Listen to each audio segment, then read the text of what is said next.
এসেছে ঈদের শেষ মুহূর্তের কেনাকাটা। আমরা এখন দাঁড়িয়ে আছি শিশু স্টোরের সামনে। চলুন দেখে আসি পরিবারের ছোট্ট সোনামণিদের কি কি ঈদ কালেকশন নিয়ে এবার তারা হাজির হয়েছে। ঈদে পরিবারের ছোটদের জন্য নতুন কালেকশনে রঙিন ও বাহারি পোশাকে সাজানো হয়েছে শিশু স্টোর। ঈদ উৎসবকে আরো আনন্দময় করে তুলতে পোশাকে এসেছে দারুণ সব ডিজাইন, যা শিশুদের ফ্যাশনে যোগ করেছে নতুন মাত্রা।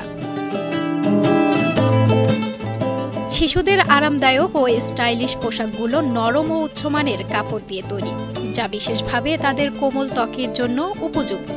তাই ছোট্ট সোনামণিদের সাজানোর জন্য শিশু স্টোরে এখন বাবা মাদের ভিড় জমেছে প্রতিনিয়ত। নানা রকম ডিজাইন ও শিশুদের পছন্দে সাজানো ঈদ স্পেশাল কালেকশন প্রতিটি শিশুর মুখে ফুটিয়ে তুলেছে হাসি। নতুন এই কালেকশন ঘিরে জমে উঠেছে উৎসবের আমেজ। প্রতিটি পরিবারের জন্য এ যেন এক অনন্য অভিজ্ঞতা। দর্শক, শিশু স্টোর থেকে আজ এ পর্যন্তই। আবারও দেখা হবে, সে পর্যন্ত ভালো থাকুন, কালের কণ্ঠের সাথেই থাকুন।